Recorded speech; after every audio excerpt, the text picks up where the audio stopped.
Yeah, Gary can chat about his detailing week as well.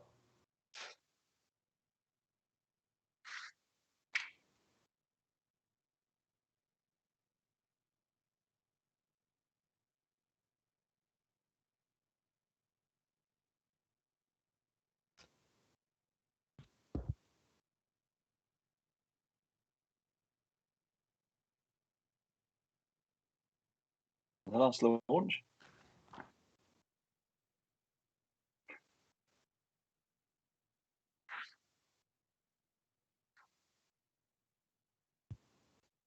Dodo juice refresh.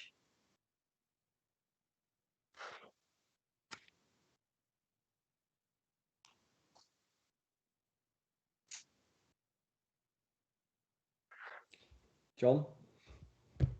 Me, sorry. Hi. Yeah. Yeah, I've seen the Dodo Juice launch. I've been to the Dodo Juice refresh. I shouldn't call it a launch. It's a refresh of the brand logo. Everything Dodo Juice has changed for the better. It looks great. Um, I think the new Dodo Juice logo looks a little bit like PJ and his beard, but he tells me that's not what it is. Yeah, and we had the You've got some bottles in. Did you get some bottles in today? I saw. I've had a lot of bottles in today. I wasn't going to talk about that side of it. I was sticking to the detailing well side, but yes, Clean and Shiny does have a lot of bottles in Cool. Yeah, I of saw, Dodo saw Juice. some Dodo juice bottles. Yeah. They actually look in the flesh. Do they look really quite trick? Because I think the logo and everything is much nicer, much more modern. I think they've streamlined the whole branding as well with their products and stuff Yeah, like that as well. Yep, I'm just going to yeah. interrupt you guys there a I'm sec, sure so I there's was on mute yet again, another epic fail. So those who are just joining, yeah, we're just talking about some new product launches, if you're just wondering why we're talking Dodo Juice here, and also we've got Pro Detailing later on. So get your leather questions in now. Yeah, what I was actually going to say to you, John, the Dodo Juice range, I was looking at that earlier. Are there some new product lines in there, or have some been renamed? Because there's a lot of names that I don't there's recognise. some that there's some that have been renamed and redone and bought in with the Yeah. relaunch, I'm with the about to say it's a bit of a rebrand and all that rebrand, sort of really, isn't thing. it? So Like literally, it is a refresh. Everything looks very modern it's a now. It's really refresh. cool. Everything is refreshed. It's all been the same since they Yeah, started. and to be fair, there was nothing wrong with the old branding Yeah. at all. It was really, No, really unique, really cool. It's one thing I've always loved about Dodo Juice. The whole company and the products, anyway, is so colourful and enjoyable to use. It's really does make detailing really, really fun getting into that. So And the play on the names is quite funny, like Tarmalator or things like that, and Born to be Mild and yeah, those kind of things that they play on the names on pretty much. I think pretty much all of their products are yes, like that. definitely, definitely. There was is it Black to the Future tire dressing or trim dressing? Um, there's Crudzilla, something like yeah, that. they're all Zilla, pretty amazing to be fair. Purple Haze, Bananarama. Just list them all, list them all. But I believe we've got some Yeah, as well. I've had an email from you earlier, Bill. We have got some coming to us soon. Probably as a giveaway, I think. We have. So Yes, we've got. Yeah, I think we've got giveaway. I think we've. I think Dom and PJ have done a quite a lot yeah, on the forum recently, asking for reviews and various things about the new website. And on top of that, I think 14 or odd people won brand new okay, Dodo Juice products. They got to choose one, and they were given one that they specifically spoken about. And I think the review team on Detailing World, I think a couple of the guys have yeah, been they've got a contact with Dodo to pick a few products, and I think we're getting a set to come out to the YouTube channel so that we can have another play and maybe do another sort of basics back to basics type thing with the new style yeah, products definitely. and do a few reviews on them. So I think we've got some good things coming to the channel soon. Um, but going beyond Dodo, I guess the big one that came out this week was the 75 or Yeah, 75th birthday for Turtle Wax, which we were kindly all invited to. Yeah, there we go. There's a new ceramic hybrid graphene wax, paste wax. We were all invited to their birthday celebration evening, which was an invite only video Zoom call. Had a history into the company as a hmm whole. That's 75 years. And it's still a family-run business, which is quite amazing, really. and they obviously we got a few freebies that came through with the thing, the vintage t-shirts. John's showing one off now, actually. I've got one off t-shirt on. Yeah, got the 75th hat as one. well. Back before you ride. If you can. And I don't know if you guys had a play with the ceramic paste wax, but I managed to have a quick go with it. The weather's been awful this week for me personally. It's been cold and wet, but I did manage to get some on the car. And yeah, it's not the easy. I'm not going to say it's the easiest wax that I've used. I found it a little bit grabby, but overcome a different technique on how to put it on, and then found it actually went on quite nicely. Buffed off super easy. Really did buff off. Left a really slick finish for me. I found that as well, so I used it on on Sunday. I think it was on Sunday on the Ford Puma, and it was probably like 7 or 8 degrees outside, so it wasn't exactly cold. But yeah, quite grabby, as you say, to put it on. That's why obviously I messaged you. I'm like, should it be this difficult to put it on? But getting it off, it did wipe off as easy as you like. Just like a swipe over, and that was it. It was off. It was just that application. So I think in the summer, you'll probably find it's going to be fine, or maybe if you've loaded up the pad or just got a little bit of heat into the pot, I think it'll probably be fine. It might spread a bit easier, but yeah, overall it seems all right. I didn't actually have a chance to test the beading and sheeting like you did. Literally, as soon as I finished wiping it down, the customer popped around and that was it. The car was gone. So. Well, I think it kind of popped up. It kind of popped up on the forum. I put a few pictures up on the forum because the guys were asking about what the paste wax was like, and quite a few of them were going, "Oh, I haven't done any beading shots." And I was like, "Well, let's just give it a chance to actually like set almost." So I like to leave it 24 hours before I hit it with water. But I did do some beading shots with it, and it does bead up just as good as most waxes. It does also sheet just as well as most waxes, if not better. The sheeting effects were really quite good, in my opinion, anyway. And if it lives up to the Flex Wax, that again is a newly launched product from them, the durability of it hopefully will be, I'm guessing 6 to 12 months maybe with the paste wax. They might even suggest more, but I'm guessing in the English environment, maybe with the weather and stuff, 6 to 12 months, if we could get that out of a wax, that's pretty good going. So, What about you, John? You've sat there a bit quiet. Did you manage to use it on that space heater? I was trying to get a word in. I used it on something completely different because it was, as Bill said, it's been a bit crappy weather. So I polished and waxed the space heater in work. I didn't find it as grabby. I found it was quite easy to go on, but that could be because it was a lot warmer. And it was nice to buff off, and now my space heater looks a really nice cherry red or tango orange. Did you do whichever your choice full is. correction on it beforehand? I did a correction with a flex polisher, cordless polisher, and a finishing pad, so it wasn't full correction.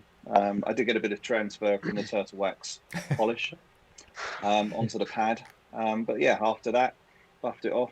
Looks great. I'm not going to pour water on it. I've got to be honest with you. I'm going to keep water away from it, but I will test it for its heat resistance. Definitely. Nice. And that was with Flex cordless. Funnily enough, me and Bill's just been talking about cordless machine polishers. That's another conversation for another day, I think. But that actually leads me nicely into one of my other details the other week. So yeah, I've had a few cars. I think I've had 3 cars in the last 2 weeks of detail, and that Range Rover. And some who follow us on Instagram will know this one. I got to play with this. Thanks to Mr. John. Is there on the screen? There. Is there. Can I have it back yet? No, because I'm not finished with it yet. I've still got more recording to do and keep taking this to bed with me. You're not going to want it back. Okay. So Matt, what did you think of it? It's a 5-in-1 machine. It does everything. So I haven't used one myself. So give us. I like it. That's it. Okay. It's okay. So let me ask you a couple of questions. Whilst I try and mess with this collar. What did you think? What did you think of the weight of it? Probably a bit heavier than I expected it to be. Okay. And the only reason I say that is the machines I use, they are probably 8 years old. So I've got quite heavy-ish machines anyway. And some of the ones that I've picked up over the last couple of years at Wax Stock and when I've been down to other detailers, they've been on the lighter side as those machines have got a bit lighter. So I half expected it to be like really, really light, but it's not too heavy. if Okay. that makes sense. It's just heavier than I that makes expected, complete but sense. So, nice. So in terms of build quality, then, I what do reckon you I think could of that? drop it and it'd be fine. Okay, I reckon you could do a little bit more than that. I reckon you could drive I'll over tell you it. what, as daft as it sounds, I like the cable on it as well. Is that what it's designed for? No, obviously because it's the first machine of its kind. There is a lot going on in that I head. like that click. Yeah. So and as you've just pinged something, it's very metal. Everything's made of metal. It's all made to last. It's made very sturdy. Yeah. So I think it's a great machine if you're wanting to invest. What I found personally was good with it was if you wanted to, you DA'd something and you think I've just got something that I'd like to get the rotary out for. You don't have to just get the rotary out. You can rotary a panel and then literally just re-DA over the top of it. Yeah. And I really like it. Hence why I want it back off of you. You know where I live. For me, especially, so I used it this weekend. Just gone on a Vauxhall Corsa. Now, on the Corsa, because of the way I used it, then we'll start on the Ranger. Obviously, with such big panels, I put it onto the 22mm setting, which I'll be honest, I've never used a machine with a throw that big. And it just made such light work of the doors. It was ridiculous. Like, so easily cut through all that on a 22mm throw. 21. And, is it 21? 21. Sorry, I didn't measure it. 21. And then, once I'd done like my initial cutting, I did sort of like 4 passes. And then this is like a preview, basically, the video coming out on Friday. And then once I'd done that, I put it down to the 12mm on the P1. Or are you going to tell me it's 11? 12 mil to kind of try and refine it. It's 8, 12, 15, 21. Yeah, I'm gonna say it's 8 on the sanding.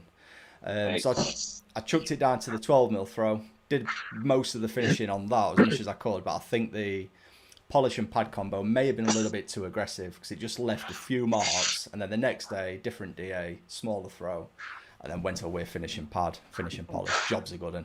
But for a one stop, if you've got the right pad and polish combo, you can cut it in one go, turn it around, finish it at the same time, then move on. And that's literally how I did the Ranger, is half the door, cut, finish, half the door, cut, finish. Just, really useful Matt, tool. did you use the Lake Country pads as well with it? No. The only reason I didn't is I wanted it to be more of a testing out the machine rather than trying to figure out a pad and polish combo that I was going to be using.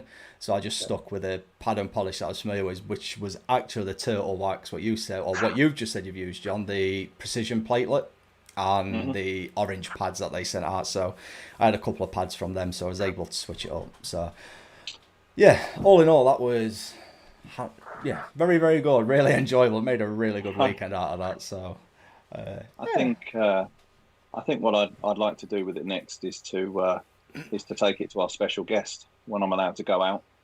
Take it to him and let him put it through his paces. We'll bring him. Gary try. We'll I think we should bring bring Gary in now. So bring him in. We've got a couple of questions. Right, let's see if I can do this right without messing things up. Let's press this button. You have introduced him, haven't you? Hey, it's Gary. We've got Gary Bowles from Pro D. So hello, Gary. Welcome to the chat. So we're going to be talking all about leather. And first of all, what do you think? Break my back to the UDOS. If you've experienced it or the idea of it. Good afternoon or good evening, gents. I don't know, honestly. You're really quiet at the moment, Gary. Sorry, mate. Sorry? Can you hear me? I can hear you. I can hear you. Oh, let's try. Yeah. There we go. Yep. That's better. How's that? turn it up. That was better. I honestly can't comment because I've not sort of had a play with it or look at it, or I've just seen it in magazines and across reviews from certain people. So you know more about it than I do.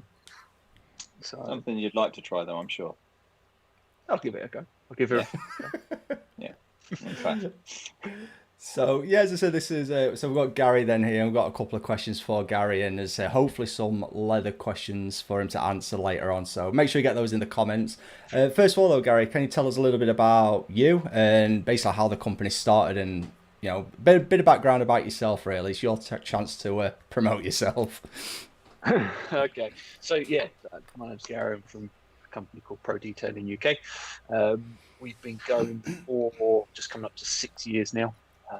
We are a detailing business, basically. So we are a GEON accredited centre, and we perform machine polishing from detailing and ceramic coatings, etc. And we are also a leather specialist, hence why I'm here tonight. Yep. Thanks very much. And yeah, so you do a lot. So which part then is the favourite part of the job? Like, what do you enjoy the most out of your day to day? I get that asked all the time. Funny enough, I actually don't have a favourite. I enjoy both. Like for me, February was literally the whole month. I was on that Aston Martin Virage restoring 61 pieces of interior, which by the third week I was ready to bang my head against the wall. I'd had enough of leather. So yeah, I'll do week in, week out, sort of machining, correcting and coating. And then for the next week or two, I'll do leather work, or so it breaks it up. Yeah. It's nice. I think if I was day in, day out machine polishing and detailing, my body feels it now. People that follow me, they know I've dislocated my shoulder for 4 days without realising, and my knees are shot. And it does. People don't realise how much, even when you're working on a ramp and you're sort of an ergonomic sort of setup, that consistent sort of running machines through your upper body does take it out on you. You do get repetitive strength. So it's nice to have that mixture of being able to do the leather, and it's another bow in the cap. As a detailing business, there are umpteen amounts of sort of occasions where I'm doing a car, or a car comes down for a quotation for the detailing side of things, and they've either seen on the website or heard through social media, or just in general chit chat. You say, oh, well, I can fix that seat, or I can do that door card. So it's a very good sort of upselling tool. Yeah.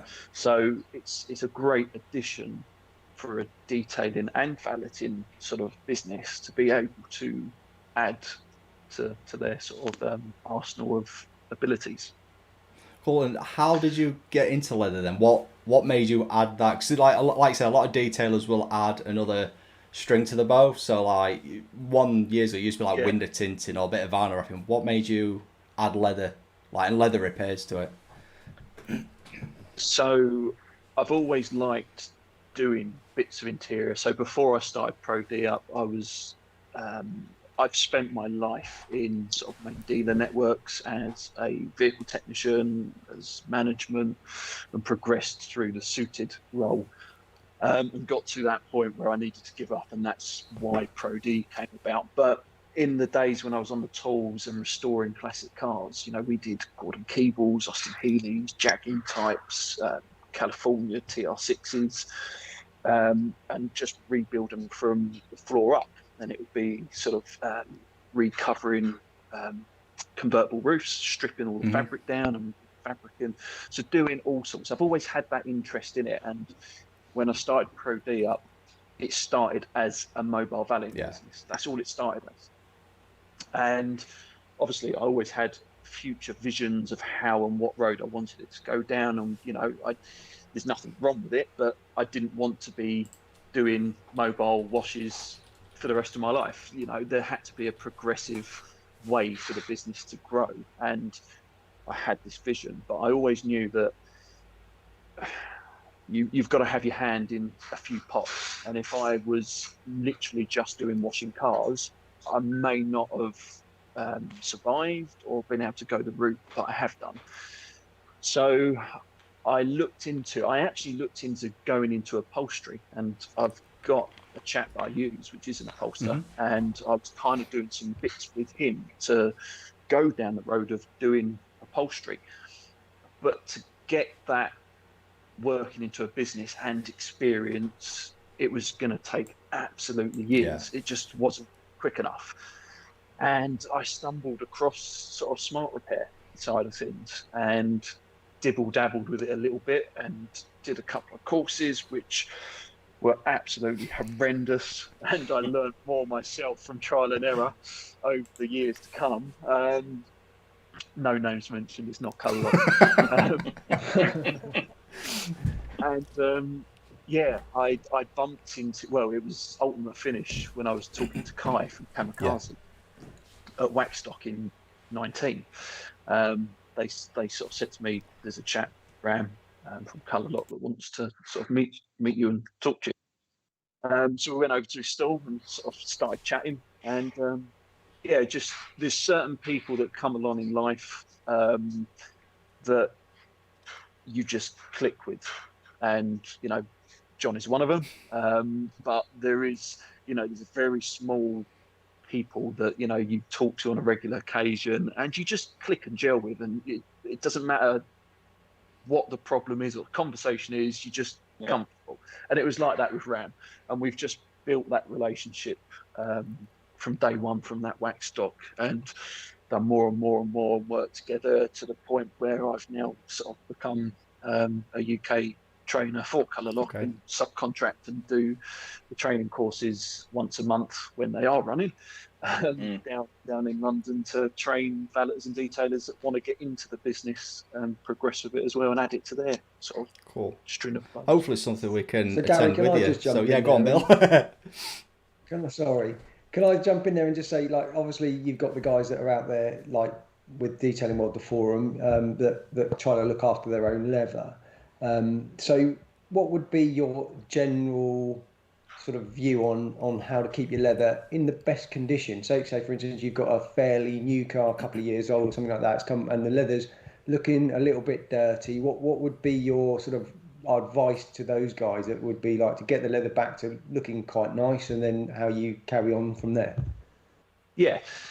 So you see, social media is a wonderful thing, but it is also a nightmare, because people watch YouTube and Instagram and all sorts of stuff, and they see so many different things on there, and I see people steam cleaning the life out of it and all sorts. And it generally boils down to you just need a good quality leather cleaner, dedicated leather cleaner, and a brush, a bit of elbow grease, and wipe it off with a cloth. That's all you need to do. That's really all you need to do. You see this stuff where people are mixing different chemicals and all-purpose cleaners and using steam cleaners with attachers and rubbing the life out of it. And, you know, technically a steam cleaner is, you can burn it. I've done it on purpose. I've literally held a steamer on a piece of leather, and you can literally, it's at the end of the day, it's skin. Yeah. That's all it is. It's dead skin.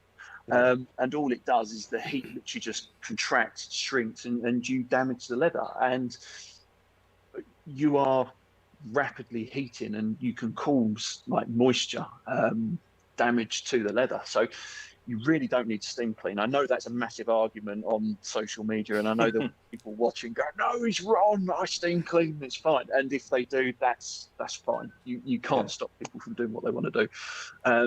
But yeah, a decent quality leather cleaner, literally just with a dedicated leather brush, and work it in circular motion. So you get into the grain, you agitate it, and you lift the dirt out of the grains, and a wipe over. And you don't have to go heavy and hard. You know, there is the danger, certainly on some of the newer stuff. BMWs are one of them. Certainly they're, can't remember the name, but they've got like a dark red, maroony red sort of colour, orangey red colour. And I've seen them where they're like a year old, and you start cleaning it with like some mild cleaner, and you wipe it, and you're getting colour off on the cloth. And it's literally, it seems like the manufacturers are producing the hides, what they are producing the hides cheaper, which the quality is not as good. So you're finding, as seats and bolsters are getting very sort of BMWs, they've got really hard bolsters. The older cars, you had a big fat bolster and it was really forgiving.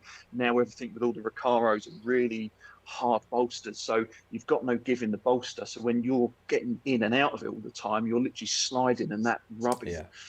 So you're wearing that top coat off and you're getting colour loss on really new vehicles.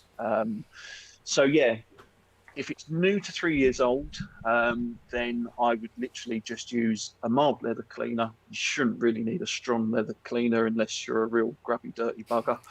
And they're filthy.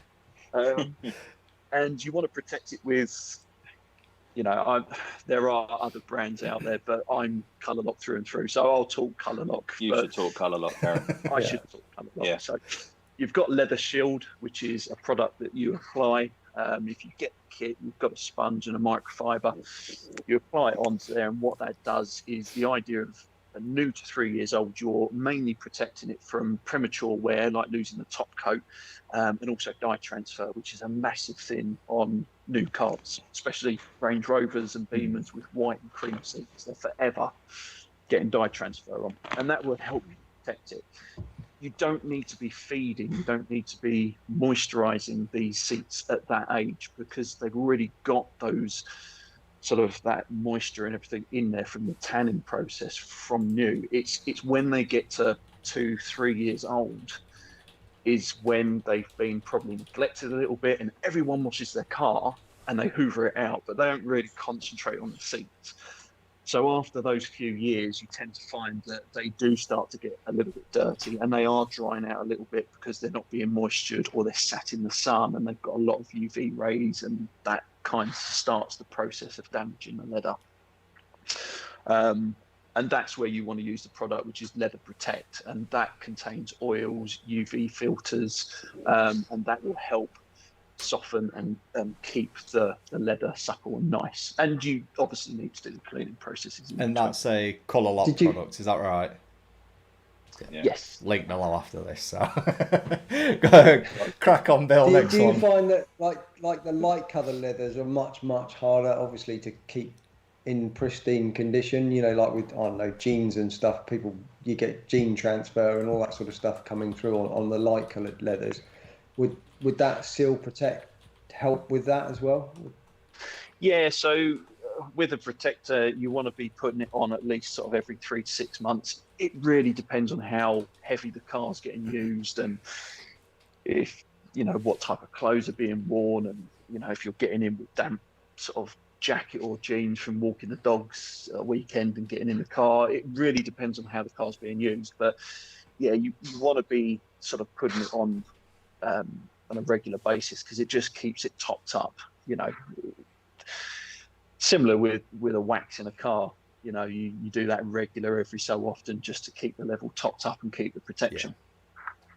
So, but yeah, dye transfer is a massive thing I've noticed in recent years, and that goes down to the fact that the colorants that the manufacturers use when they in the tanneries and they produce the hides, it's water-based paints that they're using. So we should really get it on record that you shouldn't use a magic eraser on leather. No, I see that so many times. I've seen posts on Instagram of watching people like scrubbing gear knobs, and it's like, look at all the dirt, and it's black, and it's like, that ain't dirt, that's colour. Wait until that just dries and flashes off, and it's just going to go. Is that like on 5-minute crafts? Yeah. What about the scrubber dub pads, or whatever they called? Are they the same? 'Cause I've just had a couple of them sent to me actually. I've not used them. Gorilla. Sounds the same. No, you don't need to, but if you've got the lighter leathers and the car's a good 3-5 years old and it's never had a clean in its life, and again, BMWs, I see the X series and 5 series like it, where it kind of ingrains into the leather and you get those fine sort of cracks and creases, and it doesn't matter how much cleaning you do, you're never going to get that out. That the leather's starting to deteriorate and crack. So yeah, it does get to a point where you can get it good, but you're never going to get it perfect because it's just been neglected for so many years. Okay, and if you do have that neglect where it's, people have I don't know, never cleaned it, let's say they've sold their car, never cleaned it, somebody else buys it, it's 10 years old and they've got those cracks and things, I think colour lock, I've seen it, I don't know whether you guys do it, but I'm pretty sure you do, is that effectively you'll be able to recolour, recondition those.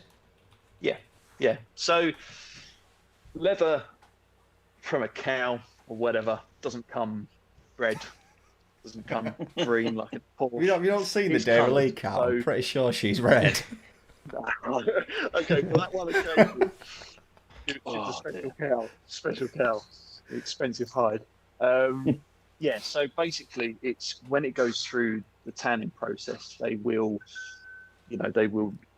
run it through the dyeing side of things, and then it is coated. So this is very basic. There's a lot more to the process, but they will then primer it, colour it, and top coat it. So it's a very similar process to painting a car panel, and that's what a lot of people don't realise. This is all done on a massive, great big hide. The automotive industry, the hide is put in a vat of fluid which softens it, and it opens the pores, and all those hairs start falling out. Those hairs are then collected and actually used in the pharmaceutical industry. So your missus is probably whacking it all over her leg. Then the hide goes through like a sanding process, takes out any defects like sort of bug bites or barbed wire catches, and they're filled and prepped. And then it will go through the process where it is primered, is painted, and top coated, and then it will go through a system where it will have a big press with a grain in it, and it will get pushed and pressed through there, and it will have a grain imprinted into the hide, and then it comes out. So that hide couldn't be any more different to what it looks like when it was on the cow, and then it's all chopped up into pieces and made into a seat. So think of it as a car. A car is at the manufacturer, it's dipped, it's sprayed as a shell, and then it's all built and put together. And if you have a smart repair because you've scuffed your rear bumper, matey comes out, preps it, masks it all up, and spray paints it. And it's the same sort of principle. You're stripping it back, you're prepping it, you're degreasing it, you're masking it all up, you're primering it, you're painting it, and you're top coating it. The only difference with us is we don't really have a colouring system. As such, there is the new tool that Colour Lock has got, which is the scanner, the reader, which will scan colour, and then it gives you 3 bases, and you can work off that, and it gives you all the measurements, and you can mix it up. But you will need to do a bit of fine tuning. Where with a painter, they'll have a code, and they'll just mix all your paint up. So that's the biggest hurdle for people when training, is the colour mixing. If you're quite a competent person, the filling, the sanding, the grain replication, after a bit of practice, that's not too bad. But it's the colour mixing. That's where you've got a time to practice and learn to mix and make that colour. And still, I have colours where I look at it and it's like I'm half hour into it, trying to mix it up. Can you go for an extreme, like, let's say, for instance, I'm not going to say black to light cream, but can you go the other way? Like if you had a light coloured leather, can you don't like light leather, you decide you want to have a nice black interior or whatever, red or whatever. Can you physically change? You always go dark from light. You would never go the other way round. And similar to what I've done with this Aston Martin, that was cream with red piping, and we've gone black. I'm not a big fan of colour changing. I don't really like to do it. And the reason for it, and Ram would also sort of confirm, is obviously that hide is a cream hide, and through the leather it is like a light undertone. So when you're painting it, if you cause any damage, like from a belt buckle or scratch your nails or anything like that, with a original black leather, you'll have that dark undertone, that dyed to the leather. But because you're colour changing from light to dark, you're going to have a lighter, it's like you scratch a dark car and you've got a light primer underneath. You're going to see that grey primer underneath. So it's the same principle. So I make it very, very clear to people that do have those colour changes that, if you get wear and tear in the future, if you scratch it, if you have any damage, you could see this. But yes, you can change it, but only from for dark. And damaging, you know, like you're talking about damages and stuff, like if you had a rip or that kind of thing, you can repair. I mean, I've seen some of your videos on social media and stuff, and you can repair like a fairly heavy tear in a leather, and it looks pretty good. You know, it's not perfect by any means, but it looks acceptable. Yeah, and this is what you need to stress, and this is going from a business side for you. I see so many people saying, "Yeah, we'll do this repair, and it's going to be invisible, and you're never going to see it." And in some cases, you will get it to near invisible and perfect. But what you've also got to educate is setting that expectation. You're doing a smart repair. So I'm repairing this cigarette burn or tear in your bolster, and it's costing 150 quid to do. It's a smart repair. So there is an element that you might have a slight scar mark to it, but you're not going to have a gaping great big hole in your seat. Yeah. The other option is you go and buy a new seat cover from Land Rover and pay £600 for the cover, and then pay half of that to have the seat stripped down and replaced, and probably get a bill for nearly £1,000. So it's the same as painting the car. You get a scratch or a chip on your bonnet, and it's a way up of go to a body shop and spend 500-600 quid and have the bonnet painted, or you touch it in and have a slight scar mark. It's the same sort of principle. But with a lot of the repairs, with practice, you will get a very, very clean finish where it's very hard to spot. But yeah, some repairs will come out better than others due to vinyl's an absolute pain in the backside. I hate vinyl with a passion, but it's becoming more and more popular in cars, so you are seeing more and more of it. I actually prefer to do repairs like scratches or holes to perforated leather than smooth grained leather, because you will generally find on a perforated leather, yes, you've got a load of little holes, but the leather surface is smooth. Where if you've got a scratch on a plain leather panel, which is grained, it's much, much harder to get that blended in and hidden to what it is smooth leather on the perforation. So that's one thing that people ask me all the time: how do you repair perforated leather if you've got a hole or a heavy scratch in your filler in it? And it is literally, you do that filler work and you let it cure and you let it dry. And what I tend to do is my top tip, there you go, it's the only one for the evening. If you get a ruler and you literally just line up, because I see so many repairs where they've done it and the holes are like dunk, dunk, dunk, dunk, dunk, dunk, dunk, and it's like waving all over the place. Get a ruler, a very light pencil, and just go from one good hole to the next hole and do a very faint line and cross hatch that as you need it. And then you use a needle and you warm it up. You don't get it red, you just get it warm. And then you literally, along those lines, you just gently put it through the dried filler and just give it a little bit. You know, me, I'm an absolute DIY kid. I'm not really. If I drill a hole and it's not quite big enough, I'm with the drill. I'm like trying to I think of that, but with the needle and just slightly just gently open the hole up, and you will get perfect like perforation holes afterwards. So yeah, there you go. Nice. That's quite surprising actually. The perforated. I thought it was gonna be a lot more difficult. I thought it was gonna be the hardest thing to do. Like, I don't know, just ridiculous level of skill. But I'm quite surprised how easy you made that sound. If you gave me a scratch or a hole repair all day long, perforated leather. Go on, John. Sorry, mate. Yeah. I was going to say, I think I saw you doing a steering wheel the other day with, was it fat removers? Oh yeah, that Mercedes. Yeah, the Mercedes one. That's right. Is that taking off all the, as it sounded, it takes off all the crap that's on the wheel? Yeah. So with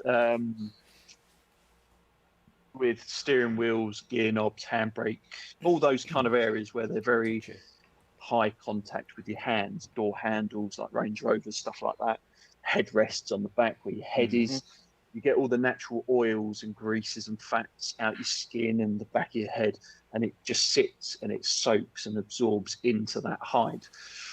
So when you're doing those types of repairs, you need to extract all of that from the leather, because all you do is, if you do all the prep work, sand it down, and do the process, that will try and resurface, and it will just lift your repair up. So that fat absorbent gel literally is applied. It's almost translucent, almost a little bit like a blue undertone to it, but translucent. And slowly, as it absorbs the fat out, it will start going white and crispy. And if there's a load of fat in there, you'll get a bit of a browny colour to it. And you literally allow that to draw everything out. I then literally hoover and brush it up, reapply it, and you'll do that 2, 3, 4 times, depending on how bad it is. And then proceed on with the repair. And then you will get a good, solid repair. So, it's on all those types of areas. It's very important that it's all prepped properly. I suppose talking about your perforation and your normal, what do you call it? What's the other leather called, where it's got all the creases and what's that word that I'm looking for? Where you have to get the patch and grained leather. That's what I was looking for. So I suppose grained leather and perforated leather in that world is a bit like people who would rather do a metallic paint compared to a flat paint. So it's that sort of thing, isn't it? It's like you get people that prefer metallics, some prefer flat paints. And, like solid black, or I absolutely hate the stuff. Anything Japanese, like that R33, that Skyline that was brought over from Japan. And I had that for a month, and I was cutting the driver's rear. I had readings of 21 microns on the rear panel, and I was having to cut and correct as best as possible without striking through anywhere, because it had done 19,000 kilometers from new, one owner from Japan, sold by I can't remember the name of the company. The dealership in Japan specializes in all the high-end Skylines and selling stuff, and that was horrible paint to work with, so soft and sticky, and just to try and refine it out was an absolute nightmare. So I'm all for German paint. It's hard as nails, but you know where you are with it. The Japanese don't like putting paint on because it weighs, doesn't it? Makes the car heavier. It slows them Those down. extra layers. That's Have we got any questions, man? I thought Bill had another one to ask. If he has, we can come back to that. Oh, sorry. No, go. Is that it? So we've got a few questions coming then. So, Roderick Morrison, how do you get creases out of leather seats, please? And it's talking about Audi fine nappa leather as well, if that makes a difference. So that is a form of sort of aniline leather, which is kind of bare. So you have aniline leather, semi-aniline leather, and pigmented leather.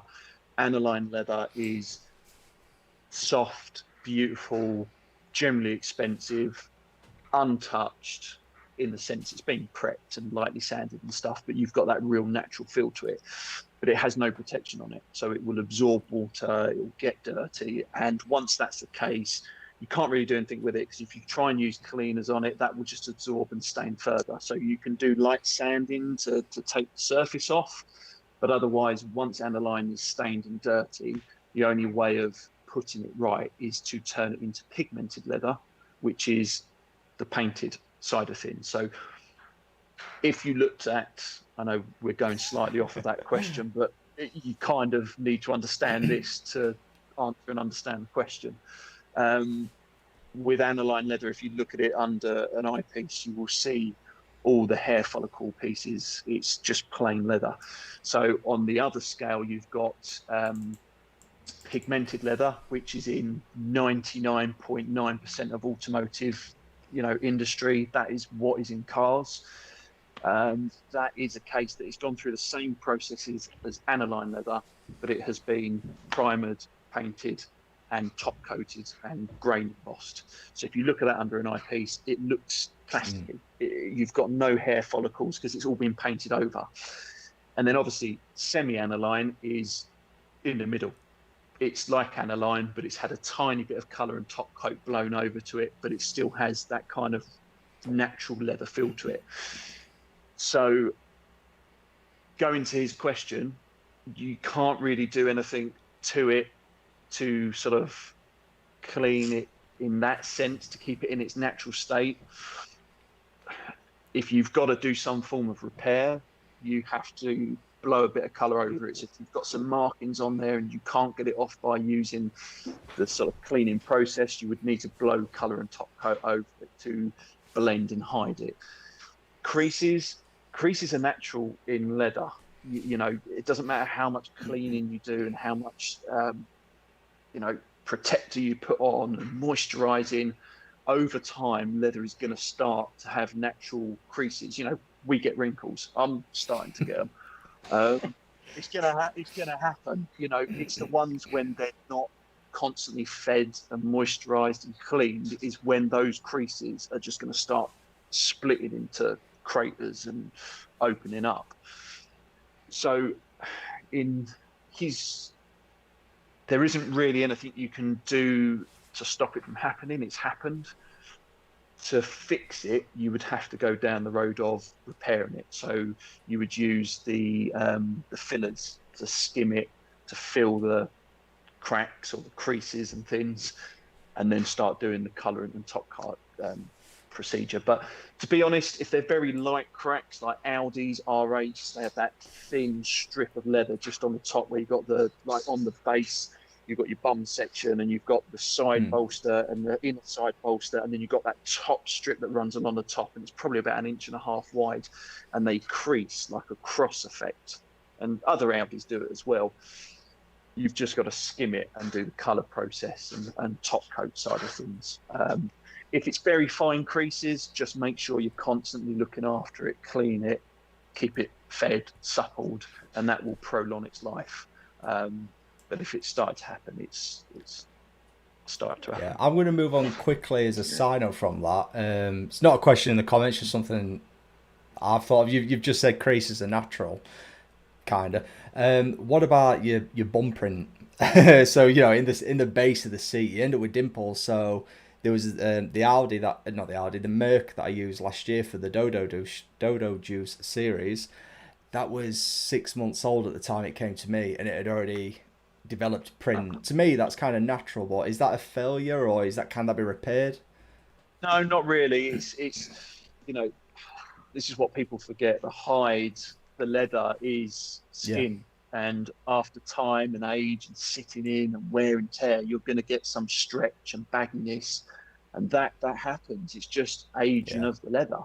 Now you can, in some instances, in early days, you can use some heat treatment. So if you put some blasts of hot air from a heat gun, and this is why I'm treading cautiously on people. You know, if you're not used to it, don't try this at probably home. Not the greatest advice to do it. Don't try it at home. But if you waft a hot air gun and you get the leather quite hot, but in a careful state, and then leave it and let it just cool down and go cold, and then do the process again and get it nice and warm, and then let it cool back down again. That heat kind of shrinks and contracts the leather and tightens it up. I found it's a bit of a short-term fix.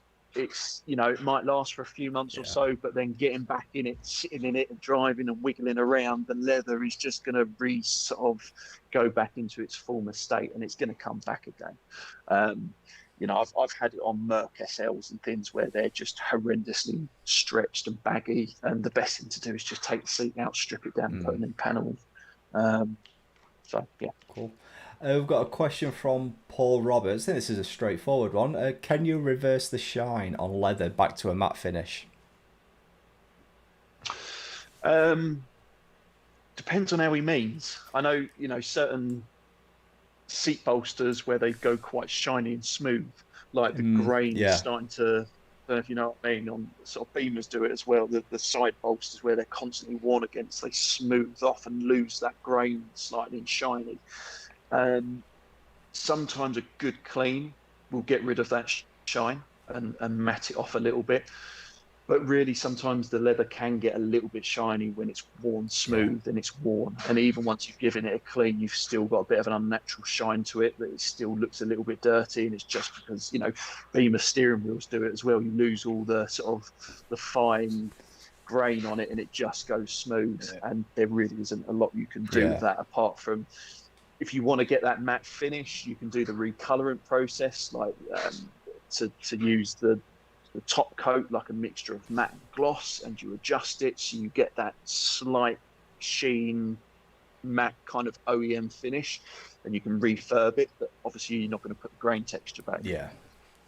I was reading that as though it was dirty, but like I said, there's the abrasiveness of steering wheels and going in. Sorry, I think you're coming right as well. It's an interesting one that you are essentially polishing smooth the leather by rubbing against it, you know, every day for 5 or 10 years or whatever it may be. You're right. If it's dirty, it will look very shiny. So if it is referring to that, then a good leather cleaner, brush and wipe down, you should then get rid of that shine and bring that natural matte finish back. Definitely. So, excuse me, we've got a question from Dave McNish. Best leather cleaner from McLaren 765 LT, currently using colour lock. What's your recommendations?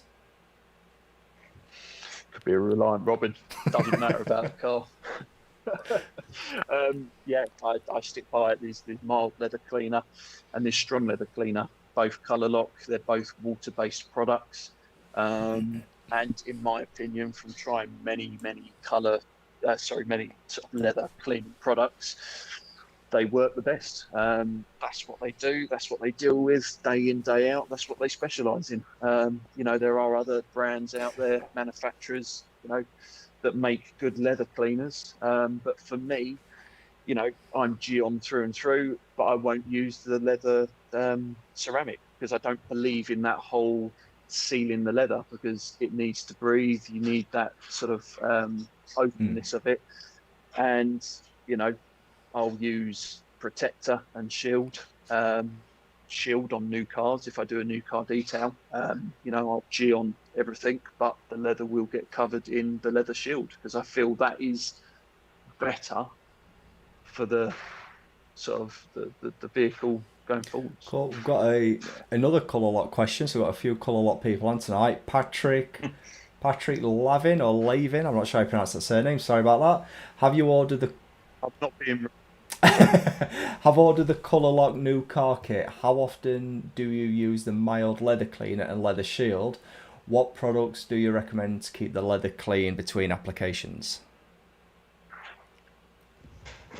So there isn't really anything sort of complicated about it. It is literally just depending on how much the car's used, and you'll know by looking at the leather whether you've got a mark on there or whether it starts to look a bit shiny and dirty, to give it a clean with the leather cleaner. You know, the protector, again, depends on how much you use the car. If it sits in the garage for 6 months or it's on the driveway because of COVID, you're not going to need to reapply it because you've not used it. But I would generally sort of put it on anywhere between 3 and 6 months, and clean the leather when and as you need to. You know, I wouldn't leave it 6 months or a year.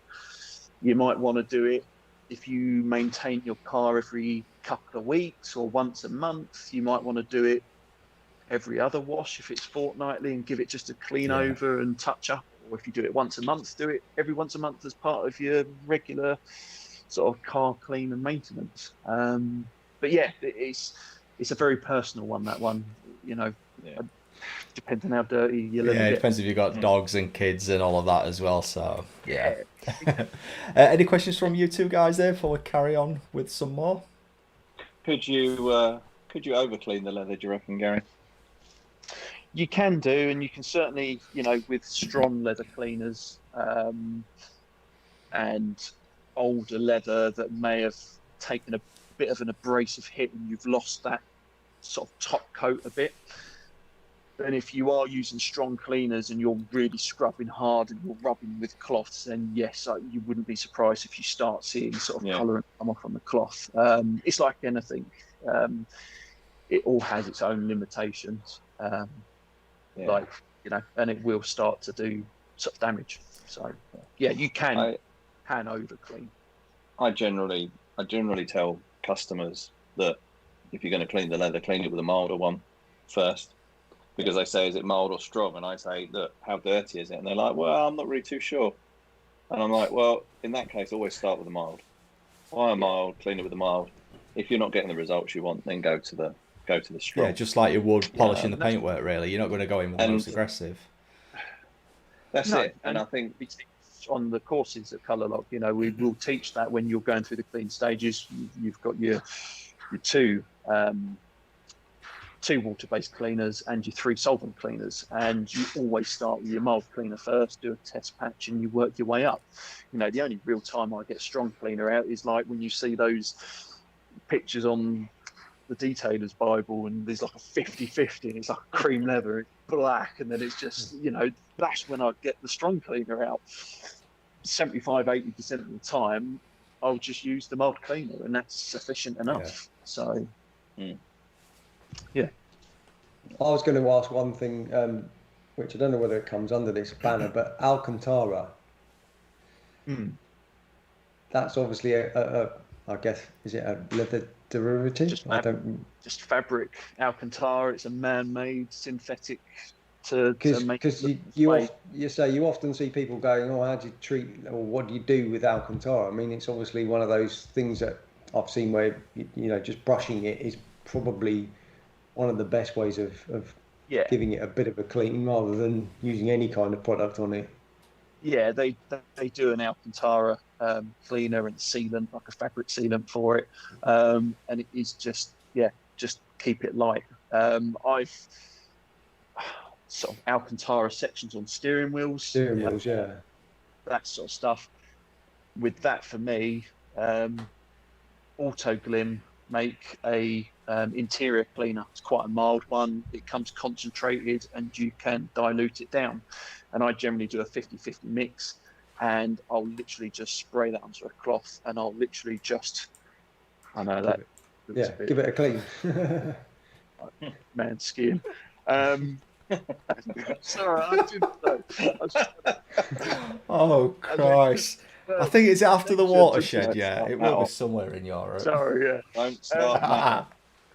That's such a child. And that is generally good enough on the steering wheels and that sections. But yeah, you see people where they're scrubbing the life out of it and they've got a wet vacuum, and it's just you don't need to do that. It's these are delicate. They're hard wearing materials, but on the flip side, you've got to treat them a bit sort of delicate. Definitely. We've got Michael Loftus. What about the use of a leather sealant after a good clean? So I assume that's a question. So would you recommend using a leather sealant after a good clean? Yeah, presuming if it's a regular sort of clean, it's a slightly older car, then you'd go for the leather protector, which is that sort of 3-year plus, which it will help moisturise, put the oils in, UV filter, so it stops sunlight damaging, sort of drying out or colour fading the top coat, and just do that in with your regular sort of maintenance. You can buy it as little kits in the bottles, so just have it on your shelf in your garage when you do it in your Sunday wash. Just build it into part of your sort of your clean maintenance. Cool. We've got Martin. He's asking, what would be the best product to maintain my leather dash? So is that going to be a little bit different because that's going to be more exposed to the sun than other parts? Or really, would you treat that the same as any other part of your car? Same.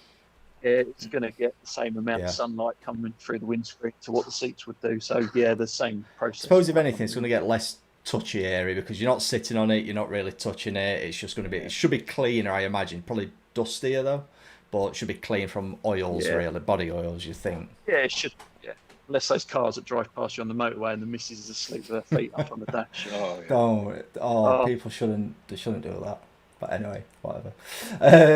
Paul Roberts asks, does using a brush harm the leather? What about using it around the stitches? Obviously, like John was saying, can you go too hard? If you're scrubbing with a firm brush and it's on stitches, then you might start fluffing them up and doing some damage. So yes, you've got to be careful on those kind of areas. Stitching again as well is, and completely different sort of subjects when you're doing repair wise. If you've got the same coloured stitching, black seat with black stitching, and the stitching is just starting to fluff and you've got sticking up slightly, I see it time and time again on sort of repair picture posts where they've done the colourant and they've sprayed it, but then all those little fibres have been painted over and they just emphasise them and they stick up. So it's before you're doing that process, I literally just run a lighter along the stitching very carefully and quickly, and it just singes and takes off all those nose hairs and keeps the stitches all flat and clean. So then when you do go through your repair and paint process, it's a much neater, natural finish. So there you go. Tip number 2. I'm just going to add in here that if any of you burn your cars down or damage your leather in any way after Gary's tips, we don't accept responsibility for that.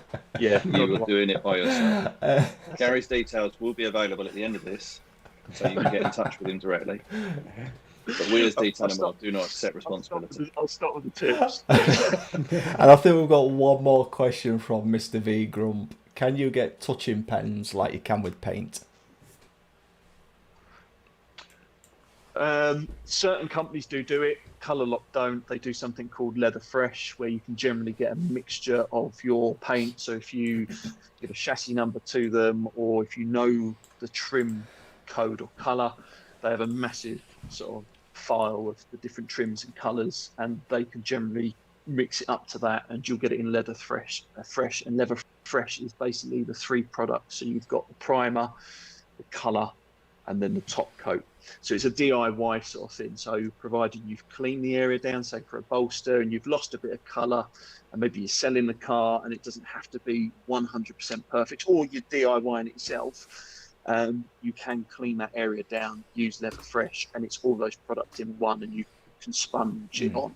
The professional sequence of doing it that we train on courses and how we do it is all those products individually: primer, paint, top coats, and you've got the cross linkers that you add in with the paint and the top coat to bind it and strengthen it, and different bits and bobs you would do that way. But yes, you can get Leather Fresh made in your colour, so you can then touch areas in. But I would always say it's a bit like touching a stone chip on a bonnet. If you dab it in, you are better off doing the whole panel. So if I'm doing a bolster or a centre section, I'll always mask it along the panel. And if I'm doing the repair in the centre, I'll do the repair, but I will paint that whole panel and repair that whole panel rather than just blow it into a central bit, because you will then get a better finish and better look. Cool. I've got a couple of questions. What about you two, Bill and John? Have you got anything to ask before we move on? No, I was just going to say one more of a finalising question for me was the fact that obviously you can go on Colour Lock training. As a do-it-yourself type person, they can pay for training and actually go and learn to do that do-it-yourself type thing if they've got a few bits and pieces in their car, and they potentially could get you as a trainer or somebody else on one of those courses. Yeah, so we do monthly training courses. We're just trying to finalise the dates moving forwards with everything that's going on, but hopefully in the next couple of months we can start cracking on with it. But it's usually at the end of each month. It's a 2-day course. It's £350. That's everything for the 2 days, and that will cover everything from full understanding on leather, the different types of leather, cleaning side of things, maintenance, but it will also go through all the repair side of things, from recolouring to smart repairs, scratches, damages, burns, all that kind of stuff. And it will give you colour mixing, so we'll do colour mixing together and go through the colour wheel and different ways of how to mix paint up by eye and from machine, and go through all those processes and procedures. And it's a very full-on long couple of 2 days. It's packed with a lot of information and knowledge, and you could it is designed for you to then be able to start doing it yourself, whether you want to do that as a hobbyist and doing it on sofas and bits and bobs, or whether it's an automotive, we're looking at joining it onto your already existing business, or start it up as a business on a whole. You've got all the knowledge there, and we've always got the sort of backup. Like Ram would always quite happily take calls from them lot for advice and knowledge, and likewise I get messages daily from people on cleaning or pictures. What do you think of this and what do you think of that? And that's from people that have been on the courses and people that I don't know, and I'll always help out where and when I can, and give the best answer as I can. So. Cool. I was going to ask, oh sorry, go on John. I was just going to say, do they book in with Colour Lock, or can they book in directly with you? Yeah, so I've had a few trying to book in with me. I subcontract to them, and I go down to London and do the 2 days. So it's strictly all through Colour Lock's website. Probably the quickest, easiest place is if you go on my Instagram bio. In there's a link, and that will take you straight to the training booking page on Colour Lock's website, and then you can do your payment and book your course. And yes, going back to what you said, it's myself that goes down and does the training with them. So they will have Ram, myself, and the guys do the training. Cool. So. And you better just tell people what your Instagram is, Gary. Pro Detailing UK. all details will be in the description after. At Pro Detailing UK. I was just going to ask, are there any products that you would say no, don't use, that you know, products that you see people using that you should? I know you mentioned the magic eraser, but any chemical products that you shouldn't be using. That one's a big no. Yeah, you see people sort of mixing all-purpose cleaners or using sort of, you know, just a multitude of different. It's really simple. It's leather is very tough wearing, but it's also sensitive to chemical use, and you might not strip it, but you might, you know, if it's a darker color, you might mark it, or it might sort of matte off, or you might, you know, do that form of damage. You just literally, and if, you know, if you're not going to go for Colour Lock, go for another sort of dedicated leather cleaner, which is solely designed for leather, because that's what it's been designed for, to you know, maintain and protect the top coat, and not do any damage. So magic eraser, all-purpose cleaner, and just a concoction of mixtures that you see people using, doing steam cleaners. Please stop using steam cleaners on leather. If I see another post or reel on Instagram, someone steam cleaning the leather seat, I'm going to delete my. No, I'm not going to delete my channel. Yeah. So I'm very anti-steam cleaner. So, yeah. Amazing. That's great. So, yes, I think that's all of the questions then, unless we've got any final ones from you two guys. I think that's the lot for the evening. So, yeah, thanks very much to Gary then for joining us this evening, and thanks to Bill and John as well. We'll be putting all the links in the description below, so to the Colour Lock website, to Gary's website, Instagram, all of that, check it out afterwards as well. Let us know in the comments as well below if you enjoy this kind of video, introducing new guests and bringing guests on, and we'll make this a regular feature, I think, every fortnight as part of this channel. So, yeah, from me and these guys, thanks for watching, and we'll see you in the next one. Cheers, guys. See you later. Boom.